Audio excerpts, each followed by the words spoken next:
Assalamualaikum warahmatullahi wabarakatuh. Perkenalkan, nama saya Raffi Irfan Syadani dengan NPM 2020-4350-1591 dari Program Studi Teknik Informatika Fakultas Teknik dan Ilmu Komputer Universitas Indraprasta PGRI. Pertama-tama, saya ingin menyampaikan rasa hormat dan terima kasih saya kepada pembimbing materi saya, yaitu Bapak Nur Alam Arifin, MKOM, serta dosen pembimbing teknik saya, yaitu Bapak Pandu Pramarta, STMM. Atas bimbingan dan dukungan beliau-beliau, saya dapat menyelesaikan tugas akhir saya dengan baik. Pada kesempatan ini, saya akan mendemonstrasikan aplikasi tugas akhir saya yang berjudul Sistem Pendukung Keputusan, Rekomendasi Pemilihan Produk, Interior dan Eksterior di Pabrik Roster Indonesia menggunakan metode Simple Additive Weighting atau yang dapat disingkat SAW. Berikut langsung saja kita masuk ke dalam flow dari aplikasi tersebut. Pertama-tama sebelum kita menjalankan aplikasinya, maka kita harus membuka aplikasi ExamPP terlebih dahulu. Di sini sudah terbuka dari aplikasi ExamPP. Kita harus memastikan bahwa ExamPP untuk Apache dan MySQL sudah dijalankan dengan mengklik tombol Start. Kita klik tombol Start untuk Apache dan kita klik untuk MySQL. Ketika sudah berwarna hijau, maka Apache dan MySQL sudah dapat berjalan. Ketika Apache dan MySQL sudah dapat dijalankan, maka kita buka database dari aplikasi kita terlebih dahulu. Kita buka ke browser.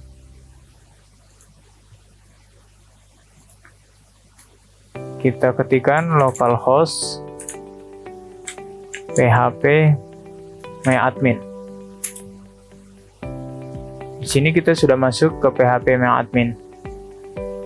Lalu kita buka database dari aplikasi kita, yaitu Roster Indonesia.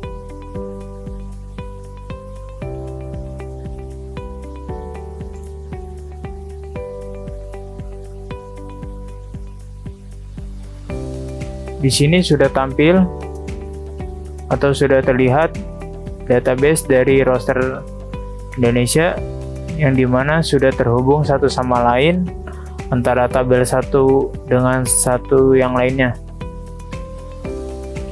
Dan database sudah terkoneksi dengan aplikasi yang akan kita jalankan. Untuk lebih jelasnya, ketika aplikasi sudah terkoneksi, maka kita akan buka aplikasi dari website Pabrik Roster Indonesia.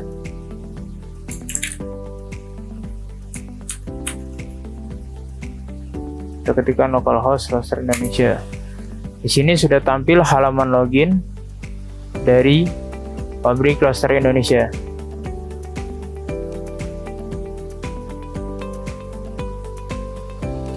Untuk aplikasi website ini, pada Pabrik Roster Indonesia, saya menggunakan dua aktor, yaitu admin dan juga pemilik pabrik.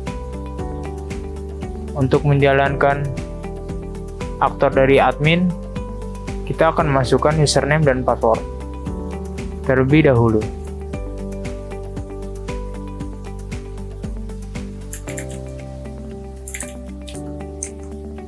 Lalu kita masukkan password.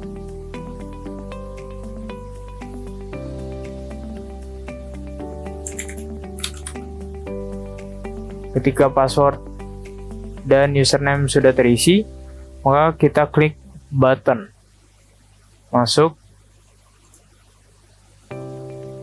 dan login berhasil. Ini adalah tampilan halaman dashboard dari admin. Langkah selanjutnya, di halaman dashboard admin ini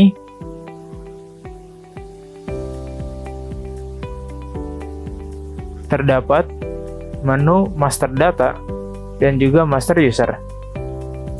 Yang masing-masing di master data ada data kriteria, data subkriteria, data alternatif, data penilaian, data perhitungan, data hasil akhir. Yang dimana data hasil akhir ini akan dapat merekomendasikan produk dari pabrik roaster Indonesia. Dan untuk master user, di sini ada data pengguna dan data profil. Langkah selanjutnya, kita akan masuk ke form data kriteria. Di form data kriteria ini terdapat daftar kriteria yang akan digunakan untuk sistem mendukung keputusan, rekomendasi pemilihan produk, interior dan eksterior di pabrik roaster Indonesia, khususnya produk roaster menggunakan metode SAW. Sini ada kode kriteria C1 dengan nama kriterianya harga, kategorinya cost, bobotnya 0,25. Sini ada C2, nama kriterianya kualitas, kategorinya benefit dengan bobot 0,2 atau 0,20. Kode kriteria C3, nama kriterianya estetika, kategori benefit, bobotnya 0,15. Untuk kode kriteria C4, namanya pengiriman, jarak pengiriman, tipenya atau kategorinya cost dengan bobot 0,20. Kode kriteria C5, nama kriterianya daya tahan interior, kategorinya benefit dengan bobot 0,1 atau 0,10. Untuk kode kriteria C6, nama kriteria daya tahan eksterior, kategorinya benefit dengan bobot 0,1 atau 0,10. Sini kita juga dapat ada kolom search atau kolom pencarian. Misal kita mau mencari C1 saja, maka langsung muncul daftar dari kriteria C1, atau C4 saja, maka juga akan muncul. Di sini juga ada button tambah data. Sini akan saya tambah data untuk contoh saja, karena untuk perhitungan saya cuman menggunakan data 6 kriteria untuk pabrik roaster Indonesia. Sini akan saya masukkan kode kriterianya C7 dengan nama kriterianya kemudahan perawatan. Sini kita pilih kategori kriterianya mau benefit atau cost. Sini misal saya pilih benefit dengan kode bobot 0,15 saja. Dan cara penilaiannya kita di sini ada dua opsi, antara input langsung atau pilih subkriteria. Sini akan saya pilih subkriteria. Sini juga ada button reset untuk mereset dari tambah data kriteria, dan juga sini ada button simpan untuk menyimpan data kode kriteria C7 ini. Kita klik simpan dan sudah masuk ke daftar data kriteria,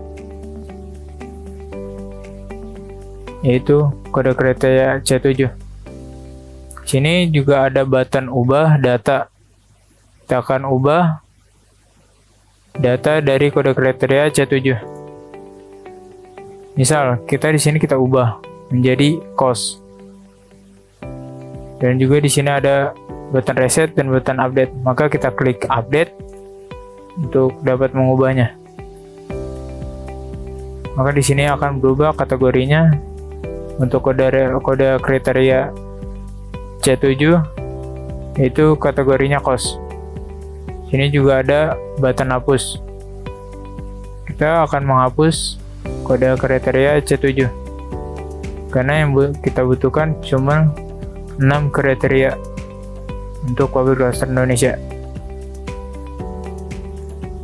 Kita klik button dan akan muncul apakah Anda yakin untuk menghapus data ini. Kita klik OK. Maka data berhasil dihapus. Langkah berikutnya, kita akan masuk ke form data subkriteria. Di sini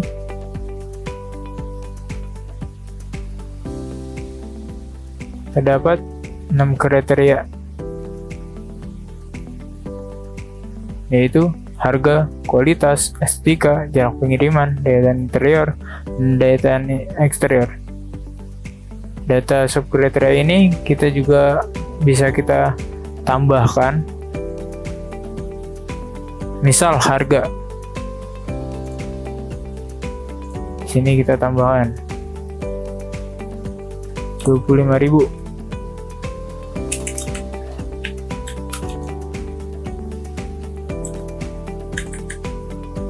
Dengan nilainya 4. Lalu kita klik simpan, maka data akan muncul. Yang pertama 25.000 dengan nilai 4. Ini kita juga bisa dapat mengubah, dan kita ubah ke 5 nilainya. Kita klik button update, dan kita juga dapat sini ada button hapus. Maka akan muncul apakah Anda yakin untuk menghapus data ini. Kita klik OK, maka data berhasil dihapus. Langkah selanjutnya, kita akan masuk ke form data alternatif. Kita klik data alternatif. Di sini sudah terdapat daftar data alternatif, yaitu nama produk yang tersedia di pabrik klaster Indonesia. Itu ada 16. Dan di sini juga ada kolom search. Untuk ada di sini kita misal cari roster beton, berarti ada 4 roster. Mana lihat juga ada 4. Lalu juga di sini ada button tambah data untuk data alternatif. Sini bisa dimasukkan nama alternatif baru. Di sini juga terdapat button ubah data. Kita akan mengubah roster beton MK1 dengan ukuran 20x20x10. Misal kita ubah di sini jadi 20x20x30. Coba kita update. Data berhasil diupdate. Lalu di sini juga ada button hapus data.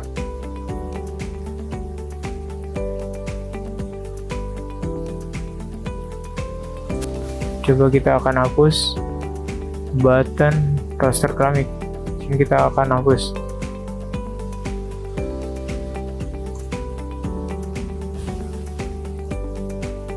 Ya, roster keramik sudah dapat dihapus.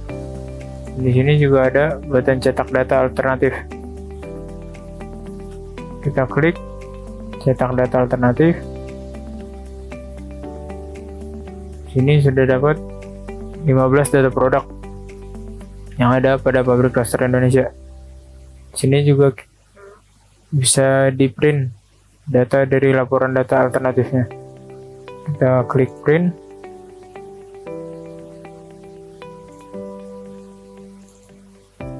Ini kita namakan data laporan alternatif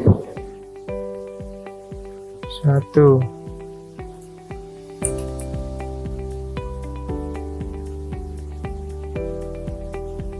Kita save. Maka data akan masuk ke komputer. Maka kita akan lihat apakah data masuk ke sistem komputer yang sudah kita cetak. Sini sudah masuk laporan dari data alternatif.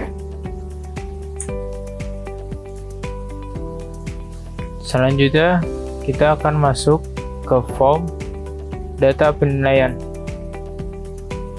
di mana sudah terdapat daftar data penilaian di mana data-data ini adalah data alternatif, yaitu berjumlah dari 1 sampai 15. Ada 15 data.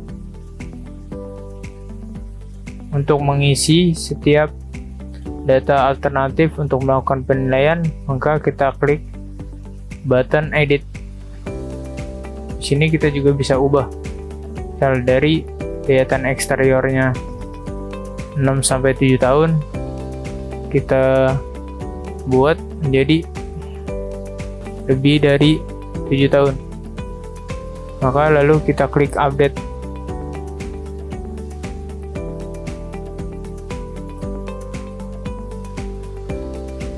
Maka data berhasil diupdate. Maka semuanya dari nama alternatif 1 sampai 15 semuanya harus dimasukkan, dilakukan penilaian. Selanjutnya masuk ke form data perhitungan. Kita klik data perhitungan. Di sini sudah tampil form data perhitungan. Terdapat bobot preferensi, matrik keputusan, matrik ternormalisasi, perhitungan, rankingan. Yang dimana hasil semua perhitungan ini harus kita inputkan terlebih dahulu data penilaian semua alternatifnya. Dari satu, misal roster beton, sampai roster keramik. Semua harus diinputkan. Maka akan muncul nilainya tersebut di form data perhitungan. Di bobot preferensi ini terdapat kriteria. Di sini juga terdapat button cetak data bobot preferensi. Maka kita akan lakukan cetak.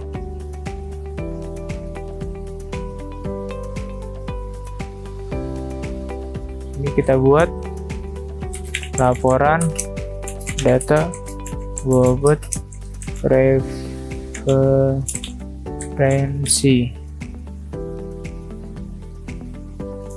Kita save di folder data laporan. Yaitu kita save dan akan tersimpan di sistem komputer kita. Lalu kita buka laporan data bobot preferensinya. Maka sudah dapat dicetak. Selanjutnya kita juga dapat mencetak data matrik keputusan. Kita klik button cetak data matrik keputusan.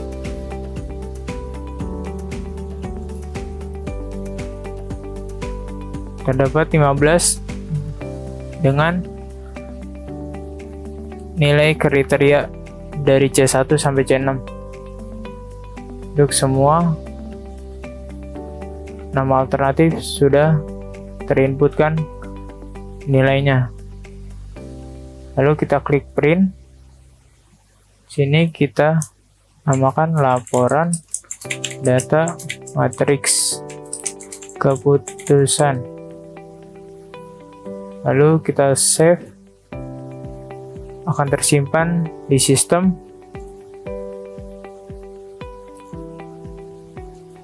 Maka laporan matrik keputusan dapat dicetak.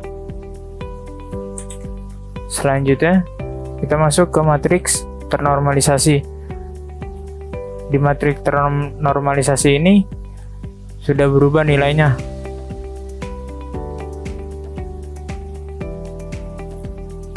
Maka di sini juga dapat mencetak data matriks ternormalisasi. Kita cetak, kita print, kita buat namanya laporan data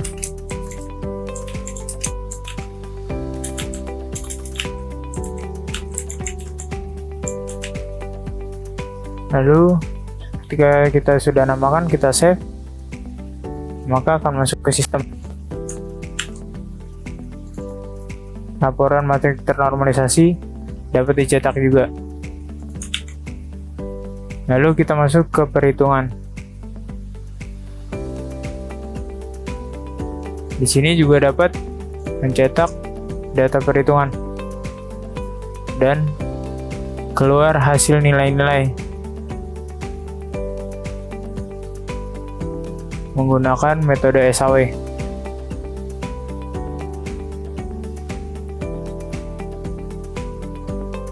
Kita klik print, kita akan cetak. Kita namakan laporan data perhitungan. Kita klik save dan akan masuk ke sistem dan dapat dicetak laporan perhitungan. Lalu kita akan masuk ke cetak data perankingan, di mana terdapat hasil perankingan setiap produk atau alternatif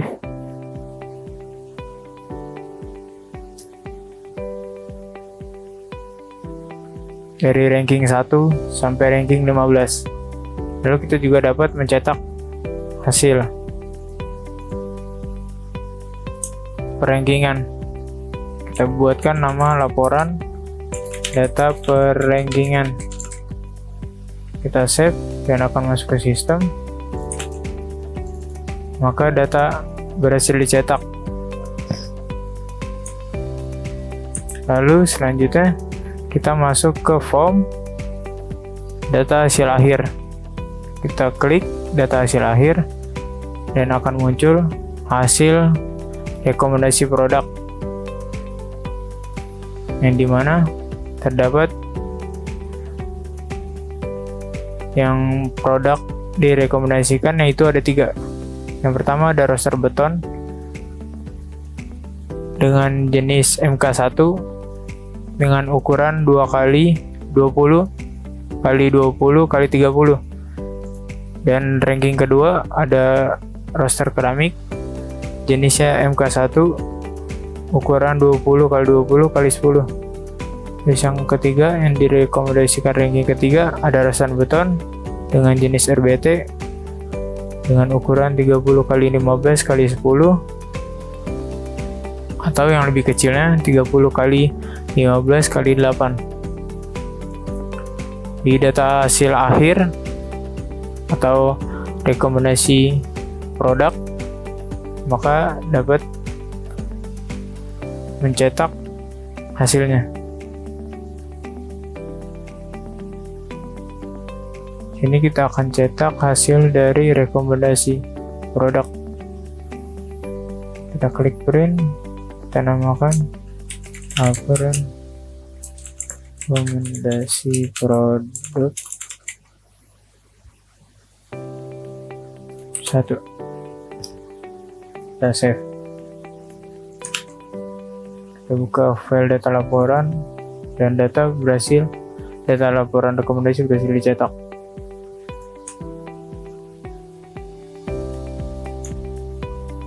Lalu kita masuk ke master user, di mana ada data pengguna. Di data pengguna tersebut memiliki 2 aktor, yaitu admin dengan pemilik pabrik. Juga dapat mencetak data pengguna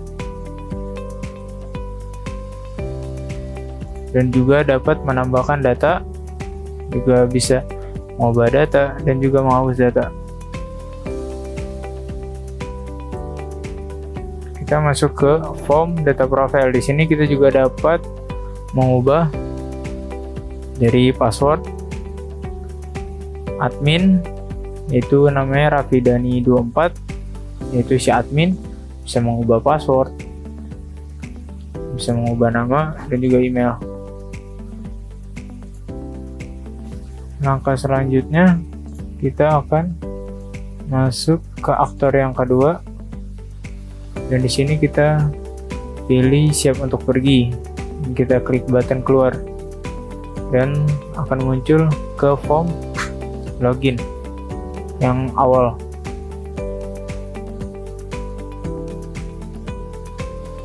Selanjutnya saya akan masuk ke halaman pemilik pabrik.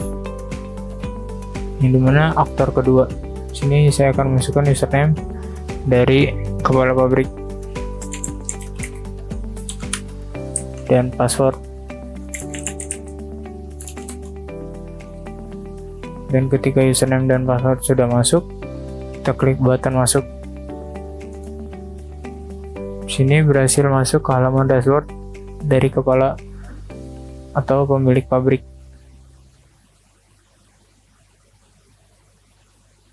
Di sini ada master data, yaitu data hasil akhir.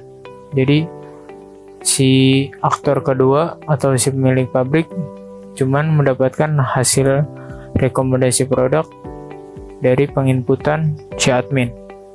Dan juga di sini aksi dari pemilik pabrik juga dapat mencetak data rekomendasi produk. Kita klik print. Kita namakan cetak rekomendasi produk yang kedua misal. Kita save.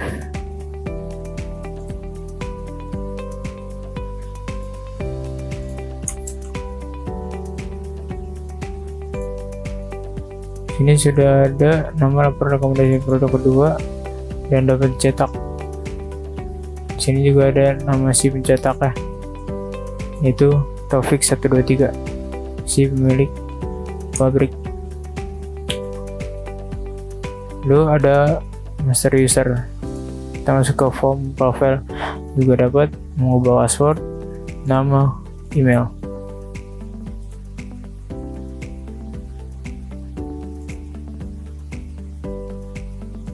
Selanjutnya kita keluar akun untuk mengakhiri sesi pemilik pabrik. Kita klik button keluar. Terima kasih atas perhatian dan waktu yang telah diberikan untuk mendengarkan presentasi saya.